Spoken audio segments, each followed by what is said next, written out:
ভঙ্গুর অর্থনীতির উপর দাঁড়িয়ে দায়িত্ব নিলেও শুরুটা সরকার ভালো করেছে বলে মন্তব্য করেছেন স্থানীয় সরকার, পল্লী উন্নয়ন ও সমবায় মন্ত্রী Mirza Fakhrul Islam Alamgir.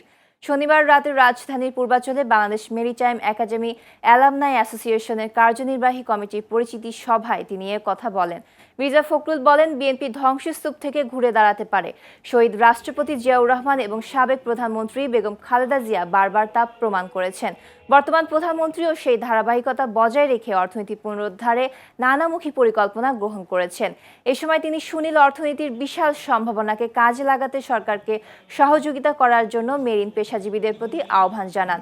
Bangladesh marine academy alumni অ্যাসোসিয়েশনের সভাপতি মোহাম্মদ সাখাওয়াত হোসেন এবং সাধারণ সম্পাদক মোহাম্মদ মাহবুবুর রহমান মেরিটাইম খাতকে গুরুত্বপূর্ণ কর্মশক্তি হিসেবে স্বীকৃতি প্রদান এবং ভিসা সংক্রান্ত জটিলতা নিরসনে সরকারের প্রতি দাবি জানান।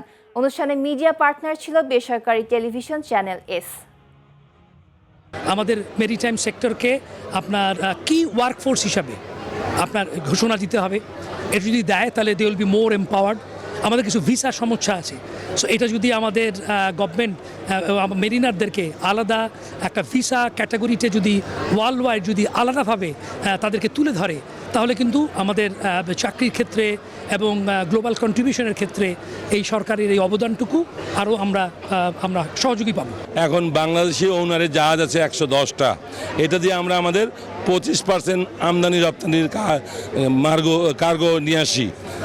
এটা আমাদের লক্ষ্য করেছে সরকার যে আমরা যেন 50% পর্যন্ত কার্গো আমাদের জাহাজে আনতে পারি। তাহলে আমরা বাংলাদেশে $25 বিলিয়ন মতো কার্গো ফ্রেট সাশ্রয় করতে পারবো। এটা বিদেশি জাহাজে দেওয়া লাগবে না। তাহলে আমাদের ইকোনমি বাড়বে এবং ওই ইকোনমি থেকে আমাদের দেশের উন্নতি হবে এবং সাধারণ মানুষের উপকার হবে।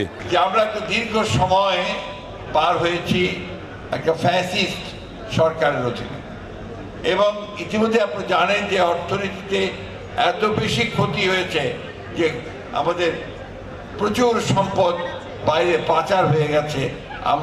আমাদের দেশের মানুষ তা থেকে বঞ্চিত হয়েছে। একটা ভঙ্গুর অর্থনীতির উপরে কিন্তু আমরা এখন এই সরকার দায়িত্ব পালন করতে এসেছে।